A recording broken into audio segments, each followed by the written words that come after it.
Hello, this is Mike Yonkman, Chief Investment Officer for Ankerstar Wealth, giving you a week ending update.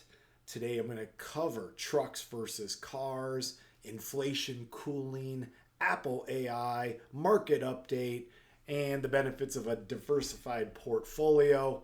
It is a green week, green yard, green stock market, green, green, green. We love that. Before I get started, I will say this is a financial education presentation. You must do your own due diligence on anything that you hear in this. More disclaimer information can be found on ankerstarwealth.com, and the opinions are mine and mine alone. So I want to start off with trucks versus cars. I used to work for General Motors in the 90s. I drive a car. I love it. Let me show you some information. So check out this graph. You may not realize it. Maybe you do, and I'm just behind the times. But truck sales are up to 80% of new car vehicles sales. So you can see back in my time in the 90s when it was more 50-50. You can see the dip in 2008 and that debacle back then. But trucks have taken over. So anyways, maybe those of us that still drive a car should unite. But one thing I did want to show you on this is used vehicle value. And if you remember with the inflation in 2022, when things were spiking up and like suddenly you could sell your used car for more than you ever thought, or if you were trying to buy one for your kids, it was more expensive than you ever thought. You can see that that's kind of receding and getting back more in line with what it should. Does that mean the used car values are going to go down to what it was 4 or 5 years ago?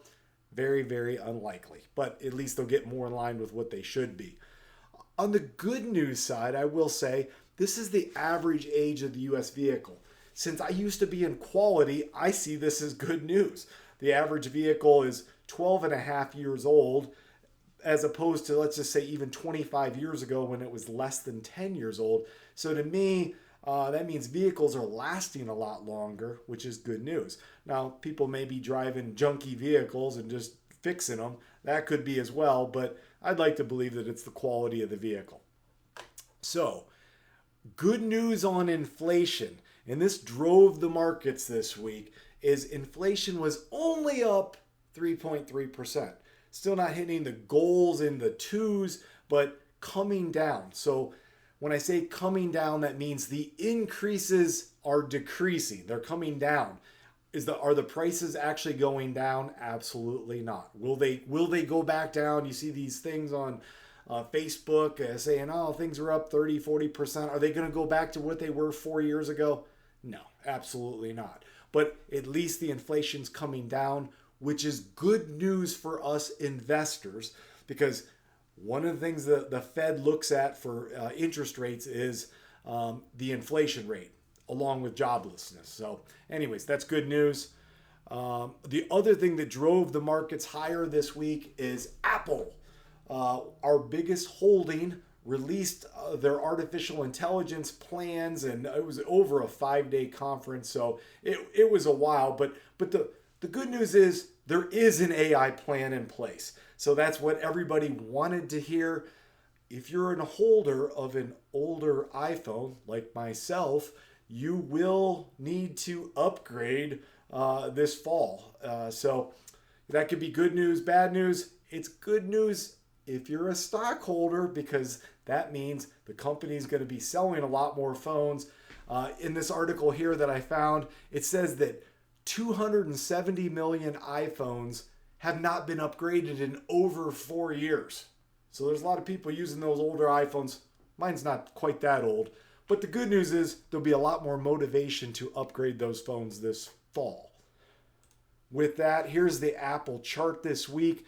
It started the week below 200, got as high as 220, but trades more like 213 now. So good news, stock's up significantly off its low from just a month ago.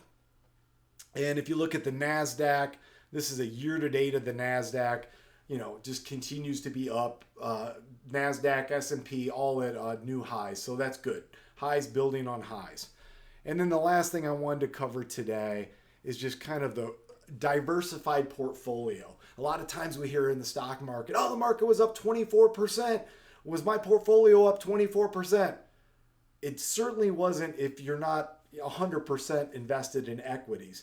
And one of the things that we have to do is have the right risk assessment for you and figure out your, we'll say, appetite for market risk. And that's one of the things at Ankerstar Wealth that we do is an initial survey and talk through that with you.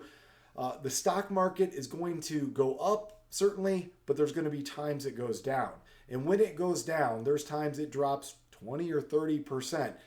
If you can't handle that, you don't want to be 100% in equities. You're not riding the full market up and down.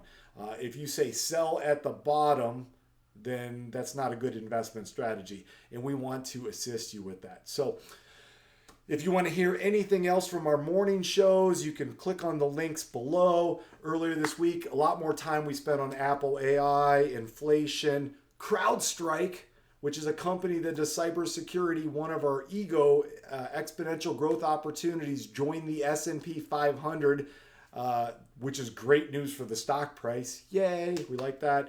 And we also even talked about gold this week. So you might see one of our other shows to check that out. So with that, have a great weekend. Happy Father's Day. We'll talk to you later.